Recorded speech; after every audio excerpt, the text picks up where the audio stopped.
Abangnya masuk di situ. Kemudian ada perusahaan namanya TBS Energi Baru. Grupnya Toba Sejahtera. Berarti nggone sapa? Pak LBP. Pak Luhut. Terus ada Medco Power. Medco Power itu pilihnya Panigoro, keluarga dan Salim Group. Dia yang akan membangun PLTS. Ya. Yang akan memasok listrik ke Singapura itu. Posisinya sebagai penjual. Singapura sebagai pembeli. Pertanyaannya, dia harus membuat energi surya ini dari mana kira-kira? Harus bikin panel surya. Nah, panel surya dari mana? Investasi Xinji Group ini. Nah, Xinji Group ini dari Cina, ini masuk gara-gara apa? Tanggal 28 yang lalu, tepatnya tanggal 27 atau 28 Juli ya. Coba kita baca urutannya ini ya. Kalau kita baca urutannya 28 Juli 2023, Pak Jokowi datang ke Chengdu, Cina, dan mendapatkan janji investasi dari Xinji Group.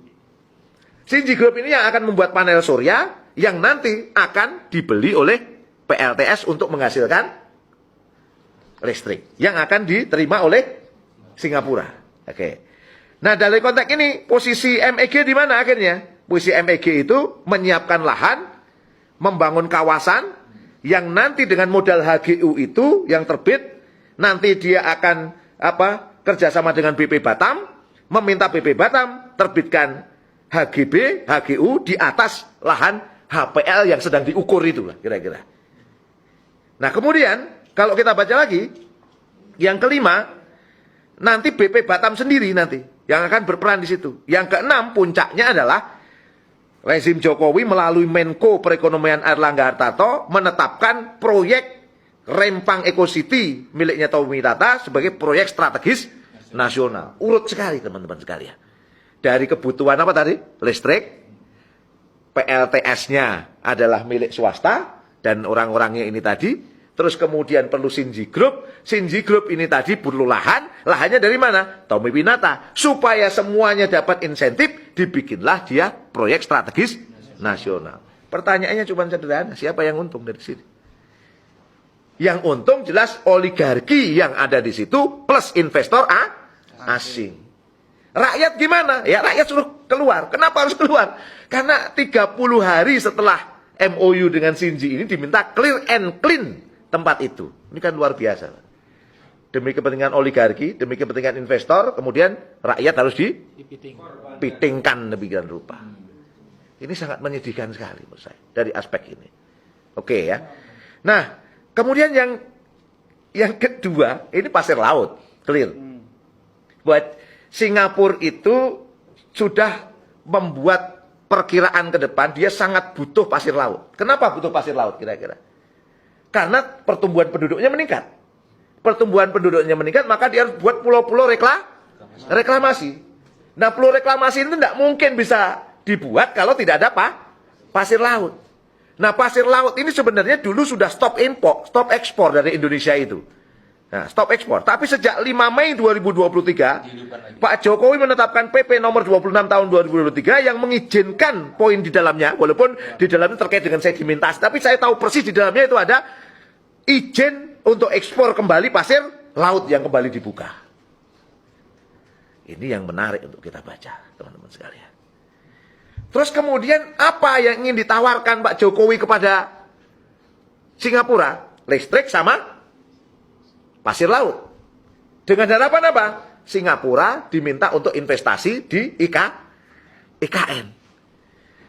Makanya kita jangan kaget kemudian beberapa waktu kemarin, baru kemarin kalau nggak salah rame, perayaan ya di IKN untuk bahwa ada beberapa swasta nasional yang kemudian investasi 20 triliun untuk membangun hotel, membangun rumah sakit di tempat itu. Dan ada perayaan ramai sekali. Dan berbarengan dengan ini ada undang-undang IKN mau direvisi lagi. Poin revisi ternyata baru tahu memberikan HGU itu sampai 180 tahun. Gimana coba kira-kira? Kalau udah seperti ini kan berarti peluang-peluang tadi diberikan pada siapa? Kembali lagi kepada oligarki dan kepada investor asing. Dan kemarin itu Saya pikir ini sudah ada di berita juga ya. Saya pikir kita harus ungkapkan juga bahwa di forum pertemuan yang malam hari kemarin, yang ada perayaan di IKN itu, sudah disebutkan nama Aguan sebagai ya orang yang berada di depan untuk investasi 20 triliun itu.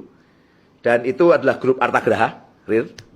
Ada Thohir lagi, ada kelompok Salim di situ, ada kelompok-kelompok yang lain yang mereka konsorsium di tempat itu. Jadi kalau kita baca teman-teman sekalian, Rempang, IKN, pasir laut, listrik.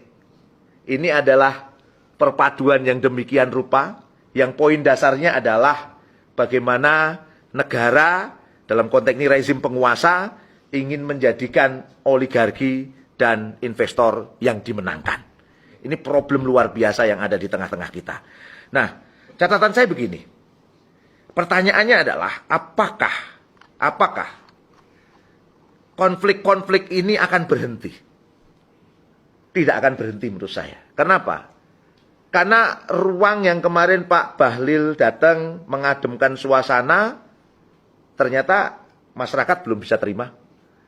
Karena itu wilayah mereka. Dan mereka mengatakan tidak ada relokasi. Bahasanya diganti dengan pergeseran itu ya. Tapi mereka juga tidak mau ada pergeseran. Ruang itu yang kemudian muncul. Nah, persoalannya begini. Isu ini sudah naik ke internasional sekarang. Dan kita tahu sekarang isu-isu terkait dengan apa tadi itu? Terkait dengan terkait dengan perampasan lahan ini kan muncul di permukaan. Di Gorontalo ya, terus kemudian di beberapa tempat muncul sekarang ini. Lampung. Dan ini sangat banyak karena memang ada 1000 sekian kasus menurut KPA itu terkait dengan agraria ini. 30.000. Itu ATR ya yang Mas ya. Coba kita cek data yang lebih pas ya, yang pas apa. Tapi intinya ribuan kasus agraria ini. Mungkin dengan adanya Rempang ini orang bisa bangkit untuk melakukan perlawanan. Dan ini juga terjadi pada masyarakat adat tuh. Di Dayak juga ada, di hampir semua tempat demikian rupa. Karena biasanya polanya begitu. Konsesi diberikan sampai puluhan tahun, ya toh? Terus kemudian konsesi itu begitu mau dipakai, mungkin masyarakat sudah ada di situ dan sebagainya, akhirnya terjadilah perkelahian yang luar biasa. Yang saya khawatirkan itu begini. Saya khawatirkan, tambah lagi. Ini kan pertanyaan terhadap Shinji Group tadi meningkat ya. Bung Erwin, Dr. Erwin menyebutkan bahwa ini nggak besar-besar amat gitu kan. Yang di Gresik juga terbengkalai gitu. Dan catatan saya gini, di Gresik itu katanya tanahnya terlalu sempit sehingga dia butuh memindahkan ke Rempang. Pertanyaannya kan begini, berapa sih butuhnya kira-kira tanahnya gitu? Ternyata menurut informasi yang berkembang itu nggak sampai 200-an hektar sebenarnya. Pertanyaannya, kok mau dikasih 2.300 hektar di mana itu? Rempang itu buat apa? Pertanyaan. Nah kemudian yang menarik terkait dengan tenaga kerja ini. Tenaga kerja. Di catatan saya terkait dengan tenaga kerja ini, sebentar, ini juga penting untuk kita baca, teman-teman sekalian. Terkait dengan tenaga kerja ini, Shinji, kalau kita baca di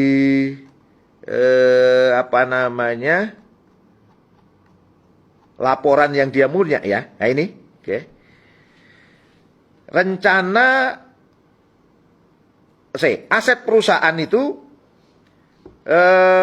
kalau ditotal semuanya ya itu sekitar 61 triliun ya. Sekitar 4,1 US dollar. 4,1 US dollar asetnya dia. Asetnya Shinji. Sementara dia sekarang ini mau investasi 11 US dollar. 11 miliar US dollar. Ini kan aneh kan? Wong dia nggak punya kok. Nggak punya. Dia hanya punya 4. Sekarang dia mau invest 11. Ini yang bikin orang juga bertanya-tanya tentang itu. 11 lebih. Oke, 11,6. Itu kalau tinggal dikalikan kalau kursnya 15.000 kan nanti kan. Penyerapan tenaga kerja yang disebut bisa mencapai 35.000 orang. Ini patut dipertanyakan karena tenaga kerja Sinjiglas aja saat ini itu hanya 14.700.